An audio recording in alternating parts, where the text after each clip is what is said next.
Orang itu nganti cari kesenangan dengan maksiat karena tidak nyaman dengan taat. Sehingga kiai-kiai alim termasuk Bali Maksum, Mbah Mun, bapak saya semuanya itu seneng guyon. Supaya orang itu nyaman dengan kiai, nyaman dengan taat. Sehingga nggak perlu seneng dengan yang maksiat. Tapi sekarang banyak orang membawa Islam itu dengan keras. Saya masih ingat wasiatnya bapak, hak kena ngaji guyon ae, wong bingung mikir utang katanya gitu ya, gitu. Dan Bali Maksum itu masyhur seneng guyon. Bapak saya itu pernah ngajak saya mau ke pondok, santri-santri pas guyon itu kembali, gak sido jong santri lagi guyon. Kayak nopo pak, guyon itu barang mewah, santri itu kadang telat wesel radhi duwe, iso guyon itu luar biasa, makanya jangan diganggu gitu. Meskipun resikonya keterusan guyon double kayak tadi. Jadi itu sanad itu, jadi itu sanad yang luar biasa. Jadi sebetulnya guyon tadi ada filosofi yang luar biasa supaya orang itu faroh bitoat atau faroh bima ahlallah. Sehingga ada ayat qul bi fadlillah wa bi rahmati fa bidzalika falyafrahu. Sehingga orang itu tidak perlu seneng lewat maksiat, hura-hura lewat maksiat. Kita cium tangannya Mbah Maksum sudah senang, cium tangannya Mbah Ali senang. Itu santri kalau ketemu Mbah Hamid nyium tangan itu lebih senang ketimbang nyium tangan artis. Karena kalau nyium tangan artis, astagfirullah kan mesti kita tersiksa. Tapi kalau nyium tangannya Mbah Hamid itu dikenang sepanjang masa. Ini yang harus kita gerakkan fi zamanil akhir. Jadi orang harus terbiasa senang bitoat. Saya itu kalau sudah belajar tafsir misalnya, karena itu sesuatu yang saya tekuni. Saya belajar tafsir tidak lazim ya, tidak pakai kitab tafsir terus, tidak, seringnya pakai fikih. Ya karena saya punya guru Mbah Maimun adalah putra Ki Zubair Al-Faqih. Saya punya guru, bapak saya sendiri punya guru-guru wali. Jadi saya ini punya jalur ulama, punya jalur wali. Sehingga kemungkinannya saya itu kalau nggak ulama ya wali atau gaduh-gaduh nggak jelas itu karena saking banyaknya.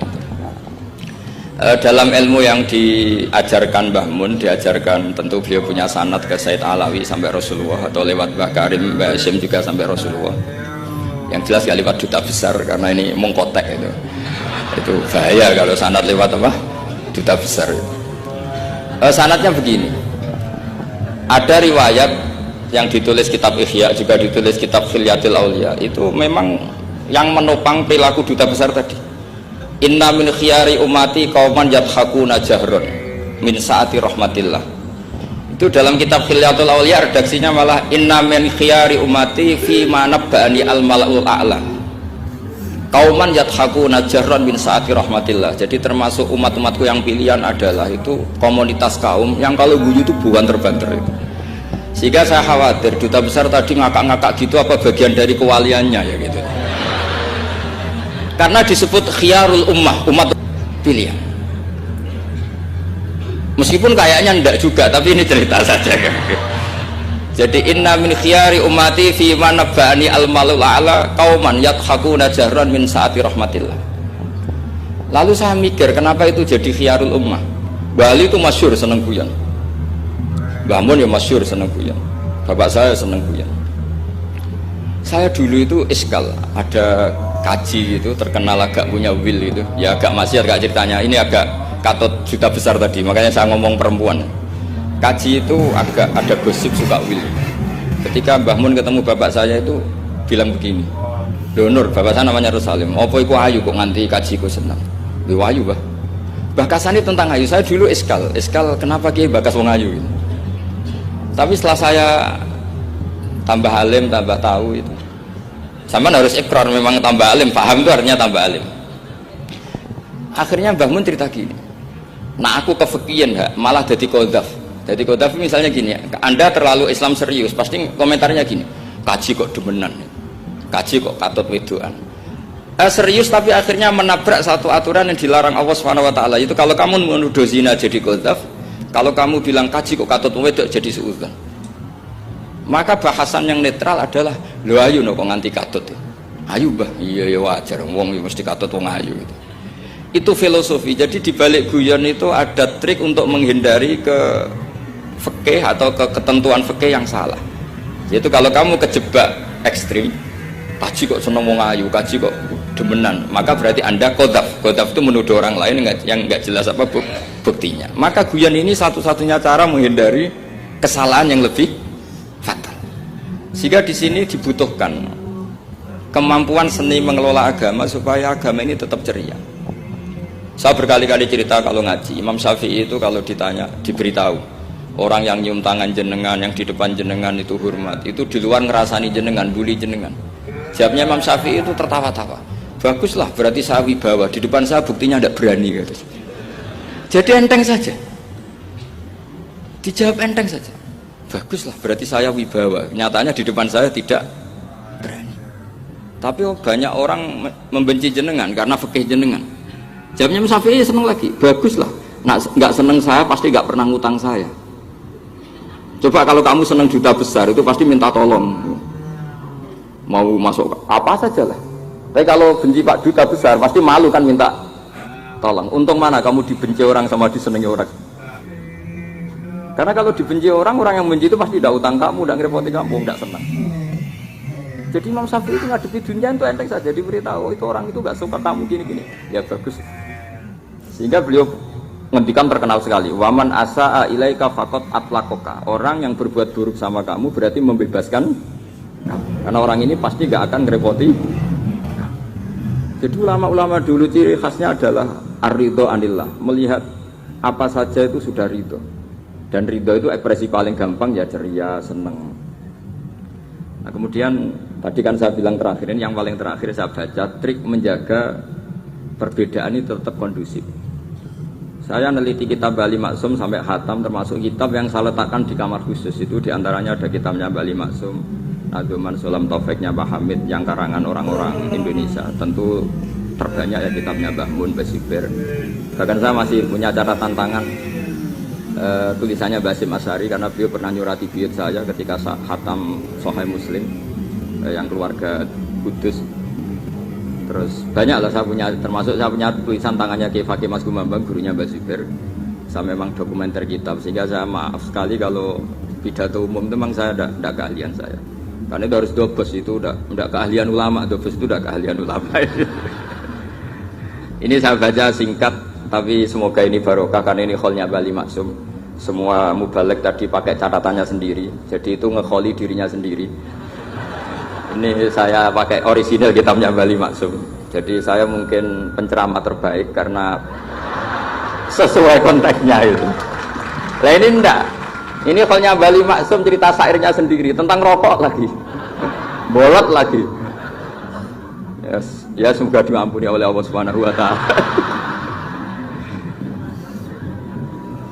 Ini ngendikane beliau tentang meminimalkan konflik. Ini saya baca di bab Al-Mithalul Awal. Jawazu hibati thawabil qiraah wa shadaqah lil mayyit wa wusuli thawabil qiraah wa a'malid birril mayyit. Kita berkeyakinan bahwa yasinan, tahlilan itu sampai ke mayit. Itu boleh kita hadiahkan dan sampai ke mayit. Kata Bali Maksum, wa wa min masailil furu' al khilafiyah.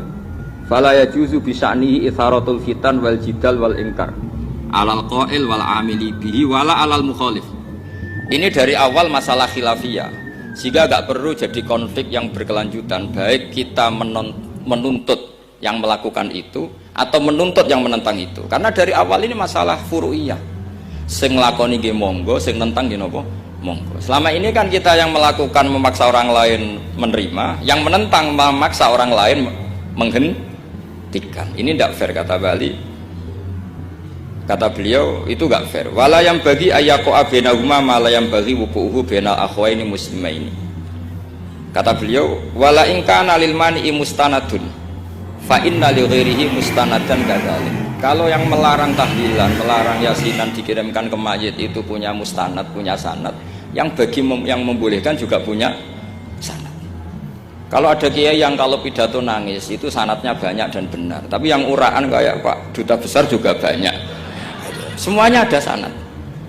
Jadi kata beliau sederhana saja, kalau al-mani'un, orang yang menolak itu punya sanad, kita yang membolehkan juga punya sanad. Tapi kata beliau dengan enteng, dengan ceria, ini masalah furu'iyah, nggak perlu jadi itharatul fitan wal jidal wal khisam. Kata beliau nggak perlu jadi perdebatan. Makanya pesan saya sama santri-santri kerap ya, sebetulnya masalah kita ini tercerabut dari ilmu. Coba dari awal Anda katakan yang tidak kunut itu Abu Hanifah, yang kunut itu Imam Syafi'i, maka melihat orang tidak kunut itu keren karena Al-Hanafi, pengikut mazhab Hanafi. Yang kunut juga keren karena pengikut mazhab Syafi'i. Tapi kita tidak, di zaman akhir kunut dan tidak kunut ini jadi politik identitas. Sehingga yang nggak kunut itu Muhammadiyah misalnya, yang kunut itu NU. Mana ada Basim Asy'ari sebagai mujaddid atau mujtahid yang mengharuskan kunut, atau Mbah Ahmad Dahlan yang melarang apa? Kunut. Wong dua beliau sama-sama pernah ngaji Syekh Khotib Minangkabau, pernah ngaji Mbah Mahfud ketika di Mekah. Jadi cobalah ilmu itu diperkuat sehingga kita mengatakan kunut adalah sunat menurut Imam Syafi'i, tidak sunat menurut mazhab Abu Hanifah. Sehingga enak sekali karena kita berdasar ilmu. Menyangkut sawabul qiraah atau sawabu amalil khairi, apakah sampai ke mayat apa enggak, ini kata beliau, kata Mbah Ali Maksum, beliau justru menukil Ibnu Taimiyah yang notabene sering dipakai dalil para orang-orang sana. Saya tidak tahu itu orang sana, itu Pak Duta itu yang tahu itu kalau ini mirip kitab Said Muhammad. Jadi Said Muhammad itu kalau istidlal sering pakai Ibnu Taimiyah karena itu yang dipakai mereka. Tapi ternyata Ibnu Taimiyah, qala Ibnu Taimiyah innal mayyit yantafi'u bi qiraatil Qur'an kama yantafi'u bil ibadah al maliyah minas shadaqah wa nahwiha. Terus Qayyim fi kitabir ruh afdalu ma yuhda ilal mayyit as-shadaqah wal istighfar wa du'a lahu wal hajju anhu. Artinya gini, kita sekarang ini tidak pernah kayak Bali Maksum pakai dalil jawazu ihda lil mayyit itu berdasar Ibnu Taimiyah dan Ibnu Qayyim. Kita seakan-akan Ibnu Taimiyah itu orang yang pasti melarang itu, sehingga kita itu terus mengatakan sing nyunatno tahlilan ku sapa, Mbah Hasyim atau Mbah Fakih atau siapalah, meskipun riwayat ini mukhtalifah dari Mbah Hasyim. Pertanyaannya adalah terus kesannya yang membolehkan itu hanya kiai lokal itu, kiai nasional itu. Padahal zaman Bali sudah mengajarkan kita yang membolehkan ihda wa amalil khairi ilal mayyit, yang membolehkan hadiah Yasin, Fatihah, tahlil ke mayit itu adalah orang sekaliber Ibnu Taimiyah dan Ibnu Qayyim. Sehingga adekan kita pakai ilmiah yang diterapkan Bali Maksum, kita ini merasa orang keren, orang global, orang yang keren lah. Karena guru-guru kita Bali Maksum, Mbah Hamid biasa mentahlili, Mbah Munawir semua mentahlili guru-gurunya. Di level ulama global ada Ibnu Taimiyah dan Ibnu Qayyim. Tapi karena kita tidak baca, seakan-akan tahlilan itu hanya tradisi lokal yang tidak di ACC, tidak disetujui ulama kelas internasional. Padahal di sini jelas diceritakan Ibnu Taimiyah berpendapat qiraatul Quran yang dihadiahkan ke mayit atau tahlil ini sangat penting supaya orang itu pakai tradisi.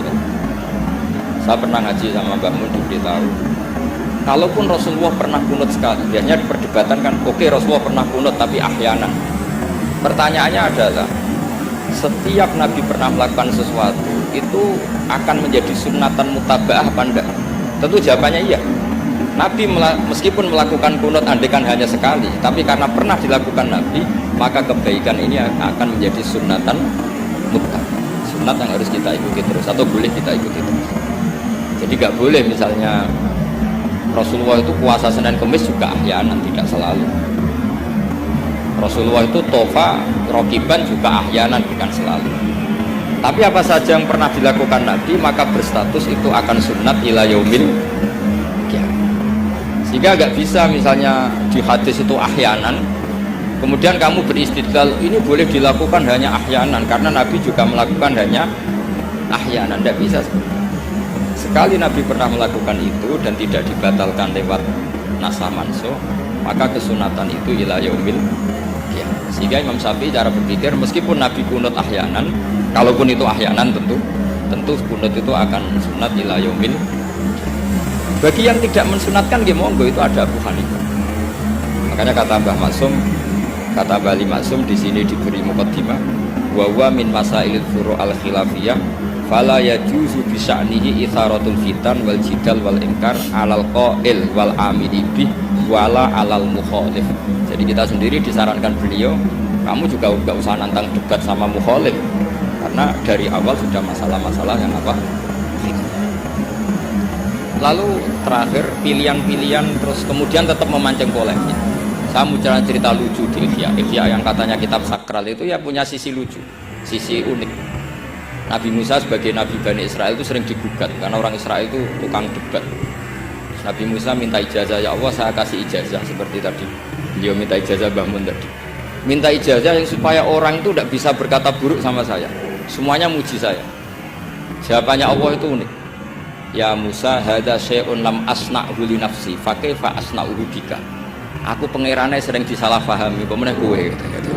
Jadi makanya kalau ada orang bully beda paham itu biasa. Kata Allah, hadza syai'un lam asna'hu li nafsi, itu sesuatu yang saya tidak melakukan untuk diri saya sendiri.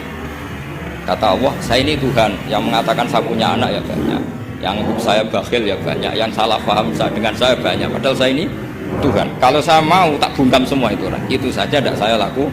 Apa menaiki terima nabi.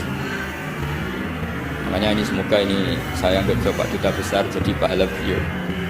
Karena diantara pahala itu disebabkan digojlok orang. Jadi kalau beliau tadi gojlok saya, sekarang tak balas kayaknya pasti menang saya karena beliau sudah tidak bisa ke panggung lagi. Yang jelas saya kagum, ya saya puji betul Gus Zofur ketika dari awal memberi gelar Ad-Dobosi tadi ternyata betul. Tapi saya pastikan itu ada sanadnya, yaitu inna min khiyari ummati fima nabba'ani al-malul a'la qauman yadhakuna jarron min saati rahmatillah. Jadi diantara umat Allah yang pilihan adalah umatku yang kalau umatnya Rasulullah tentu yang kalau terbanter-banter karena min saati rahmatillah. Saya bayangkan kalau saya dikasih makan gratis, dikasih minum gratis, kemudian di rumah itu saya merengut saja, itu kan kurang syukur. Di Surabaya kok merengut gitu. Sama, kita pakai buminya Allah, pakai airnya Allah, pakai oksigennya Allah. Modal guyu ya orang gelemen merengut.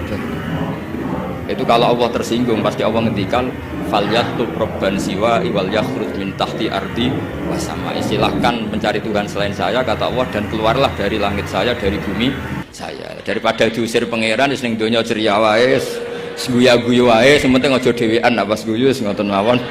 Wassalamualaikum warahmatullahi wabarakatuh. Dimohon untuk